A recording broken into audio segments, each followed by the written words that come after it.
Que Deus nos conceda a sabedoria suficiente para falar tão somente o que Ele deseja que seja falado nesta noite.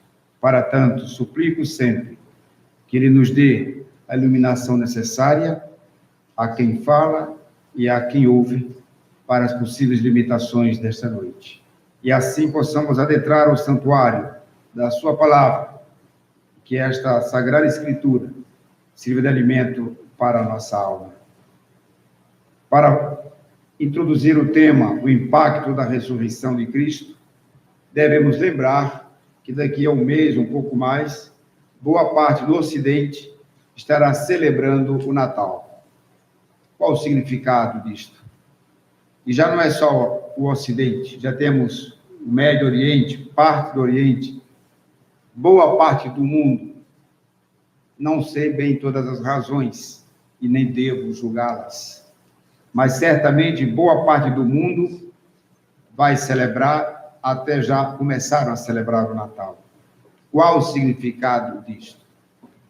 Se não houver compreensão do significado do Natal, será apenas uma efemeridade, uma data a mais. Que o ano que vem tem outra, e depois tem outra, e terão tantas. Para muitos, o Natal é apenas o fim de um ano, o começo do outro. Na história sagrada, é o primeiro ato da ressurreição. Jesus veio de uma forma inexplicável humanamente. Não se explica a concepção do Santo Espírito. Aceita-se por fé, e até porque a evidência é o menino. Ele nasceu. Essa evidência é que silencia muitos. Ele também ajuda a silenciar, porque ele não vem com uma estrela, ele vem com uma missão. Ele se recolhe à sua família, vive com a sua família, e no tempo oportuno, como diz Paulo aos Gálatas, ele cumpre a plenitude do tempo em que ele chegou. Ele é consagrado a 3 anos de ministério. E naqueles 3 anos de trabalho, Jesus realizou uma obra que não tem limites. Se dissermos milenar após milenar, já vamos passando de quase 2000 anos e não sabemos há quantos anos irá adiante. Não se tem limite da compreensão desta obra maravilhosa. Falava com contundência, ensinava com autoridade, realizou grandes obras para o bem da humanidade. Toda a sua cartilha de ações, todo o seu know-how de trabalho era para alcançar a humanidade. E termina com a sua morte. O historiador médico Lucas diz, com clareza, então, prestem atenção, todos, o termo que ele usa, estejam absolutamente certos de uma coisa. Ó casa de Israel, que era a nação para a qual veio, nação de onde ele veio, a origem dele, Jesus. Que vocês tenham absoluta certeza de que este Jesus, que vocês crucificaram, Deus o fez Senhor e Cristo. Se nós trouxermos isso para a história hoje, essa casa de Israel pode ser essa multidão de igrejas espalhadas no mundo afora, se estiver tratando com irresponsabilidade Jesus, a quem Deus trouxe à terra. E o que seria esse tratamento irresponsável? Paulo explica isso a uma igreja, a igreja de Coríntios. Ele diz, como que vocês ainda discutem se há ressurreição ou não? Então vocês não são igreja. Se não há ressurreição, não tem igreja. É nesta linha que eu digo, que essa multidão de igrejas espalhada do mundo afora pode estar fazendo a mesma coisa que Israel fez, e aqui passa a ser indiciada historicamente. Não houve punição, digamos, legalmente para Israel. Ninguém foi lá porque Cristo foi morto injustamente. Chama o tribunal de Haia, chama os direitos humanos, vamos procurar a justiça. Israel está impune. Jesus foi morto, Israel fez conforme alegava, segundo as suas leis e as suas tradições. Este homem não é o Cristo.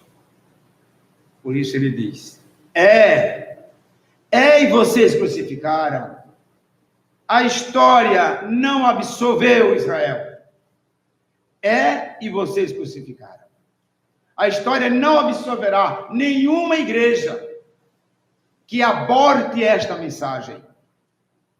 Que fique no Jesus histórico, do nascimento, que nós não sabemos explicar, mas ele chegou. E que aborta a ressurreição. Esta é uma forma de sermos o Israel de hoje.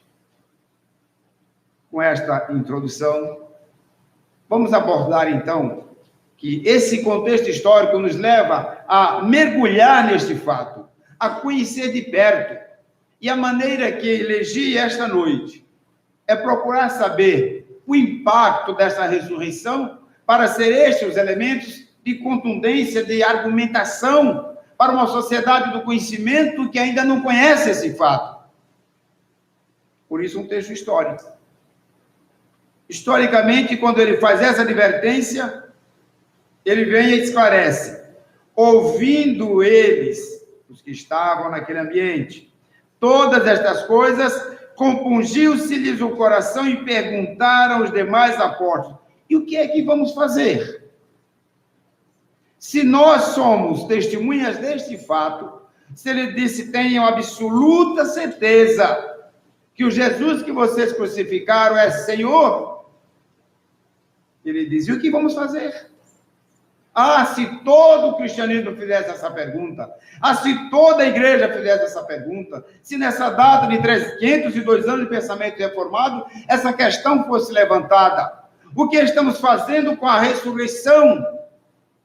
Com este único fato que impactou o mundo até hoje. Eles perguntaram o que muitos não têm mais coragem de perguntar: o que vamos fazer com esta evidência de que Jesus ressuscitou? Daí eu me utilizei do texto de Calvino. Pegando esse texto de Mateus, é um texto longo, as mulheres chegam, visitam o túmulo está vazio, elas se espantam, lembrando que todos eles já tinham ouvido que Jesus não ficaria no túmulo. Isso é profético. Israel sabia, todos que leram sabiam, ele mesmo disse isto. E isto ainda não havia impactado ninguém. Chegam lá, o túmulo vazio, ficam assustadas. Deus intervém. Vem um anjo e diz: mulheres, o que estão procurando? É Jesus? Ele ressuscitou. Aqui se declara, o impacto é enorme, porque eles entendem que a profecia se cumpre, a palavra duvidada por muitos agora está comprovada, Jesus não está ali, e ainda escutam uma intervenção divina dizendo: ele ressuscitou e ele vai aparecer. E ele aparece. Isto impacta qualquer um. Coloque-se no lugar daquelas mulheres, de chegar naquele túmulo e observar que está vazio. Imaginar rapidamente que tudo era verdade, que de fato Jesus morreu e ressuscitou, que aquele Natal é perpétuo, pois ele continua vivo. Aí começamos a responder: o que faremos? Vamos dizer isto ao mundo: só há Natal porque Jesus é ressurreto, senão não tinha mais que lembrar-se dele. Essa igreja teria morrido no Oriente Médio. Essa igreja não tinha chegado onde chegou.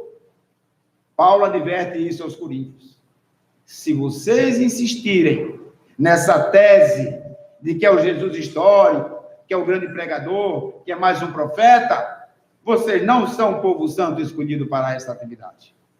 para esta missão. Esta mensagem se alarga a várias das denominações que se amparam das ideias de Cristo e ainda não expõe isso com clareza.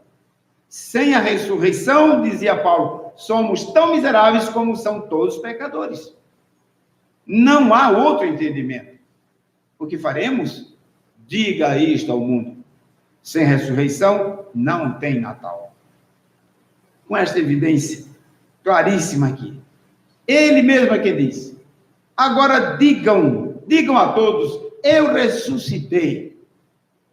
Volte os olhos ao texto histórico, dizendo assim, pois, verso 39, respondendo Pedro, arrependei-vos, verso 38, arrependei-vos e cada um de vós seja batizado em nome de Jesus para a remissão dos vossos pecados e recebereis dom do Espírito Santo.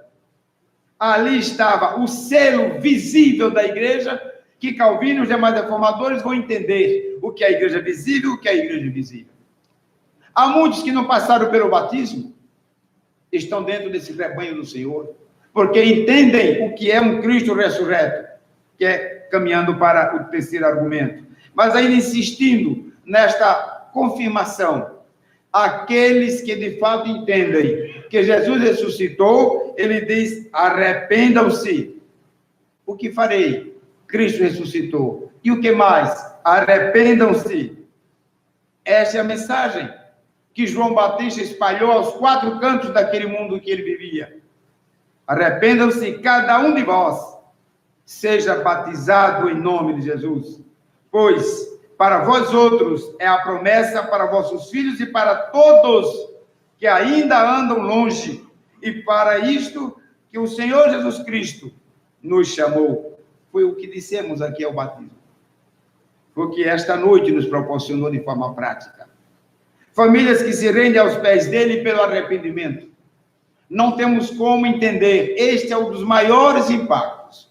Não tem. Qualquer literatura vai dizer como que eu vou entender uma ressurreição. Ressurreição se entende pela obra magnífica de Deus na vida humana. Lembram-se da primeira intervenção? Vai nascer um menino concebido pelo Espírito Santo. Ah, isso é inconcebível. Está aqui o menino. Silencia. Cristo ressuscitou por nós. Como que ressuscitou? Arrependei-vos.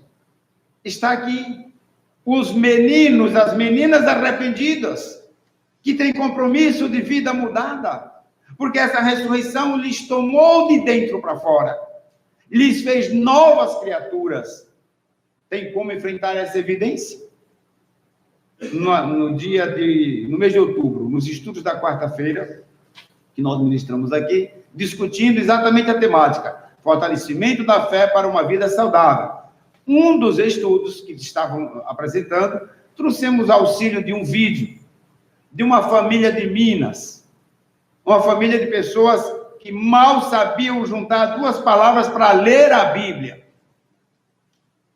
Colocam a Bíblia nas mãos deles. Um homem sob suspeita, um missionário desconhecido, em cima de um jumento, passa numa rua, pede para dormir. Esse homem vai dormir aonde? Combina marido e mulher, deixa ele dormir ali, escondido. E a mulher diz, esse homem vai nos matar, não pode abrigar. O marido insiste, deixa esse homem dormir, eu fico acordado. Eu guardo aqui a casa, pode dormir que eu fico acordado. E aquele homem acordado foi ver o que fazia o forasteiro que ele abrigava. De madrugada, estava aquele homem de joelho, lendo a Bíblia. O marido volta e diz, mulher, pode dormir, que aquele homem não faz mal a ninguém. Dormiram todos. No dia seguinte, ele agradece o pouso, entrega a Bíblia para eles e segue o caminho dele. Nunca mais foi visto por lá. E aquela família toda, hoje é uma das grandes igrejas deste país. Saído desta concepção. Um Jesus reformado, ele me transforma por dentro. Um Jesus ressuscitado, ele me transforma por dentro. A única coisa que é pedido, arrependam-se dessa ignorância, lembre-se que traz nesse texto uma outra lição que está associada aos 2 sermões anteriores. É uma linha, eu tenho procurado trazer essas compreensões meio que numa linha de sucessão de temas, para ajudar na compreensão. Olha esse versículo seguinte. Com muitas outras palavras do seu testemunho, guardem bem isso, deu testemunho e exortava-os, dizendo: salvai-vos desta geração perversa. A palavra que eu tenho trazido aqui é geração. Povo que se gera, que cresce junto, que se organiza junto, que se estrutura junto. Este povo, essa civilização humana, há muito tempo a Sagrada Escritura elimina a ideia de raça, trabalha com civilização humana, só tem uma. Nós é que fomos capazes de dividir tanto, de discriminar tanto. Nós é que tivemos, por esta falta de arrependimento, pelo distanciamento do Criador, fizemos essa sociedade tão fragmentada que nós não suportamos mais o que nós mesmos fizemos. Só tem um jeito para mudar isso. É arrependei-vos, para que a transformação comece de dentro para fora. Sociologia não deu conta, filosofia não deu conta. Os grandes sermões, quantos sermões? Pega os livros do Padre Zé Vieira, pega os sermões dos grandes teólogos, um desses, Calvino, tantos, não deu conta de enfrentar o egoísmo humano, a recusa de aceitar que Jesus Cristo ressuscitou dentre os mortos para nos dar a vida eterna. Isso é para muita gente. Você acredita nisso? Mas como é que o senhor é professor e acredita nisso? Essas são as colocações que nos afrontam. É isto que nos afrontam como criatura normal, como todos. Somos ignorantes ao aceitar que Jesus ressuscitou. De fato, não vai se entender isto sem arrependimento. Por isso, não tem como ir atrás da ciência para encontrar caminhos da fé. A fé está num patamar epistemológico de conhecimento acima. São experiências. E não precisa forçar barra, doutrinar, dogmatizar nada. Porque aqui está escrito, é quem Deus, quando Deus chama. É uma experiência única, é pessoal. Não é porque o pastor Lemberg foi que você vai ser. A única coisa que eu tenho a dizer esta noite é da maravilha que é viver com Cristo, a experiência que Ele me proporcionou, que proporcionou aos que aqui professaram, que proporciona a todos que aqui estão. Esta era a grande barreira que fez com que a primeira oportunidade de dizer ao mundo Cristo ressuscitou foi obscurecida, porque imaginava Israel que Deus era só deles. É lamentável pensar que a igreja que pensa também que Deus é só deles. E olha como termina. A mais evidente informação de que nós estamos longe dos resultados de um Cristo ressurreto em nossas vidas é o que vem a seguir.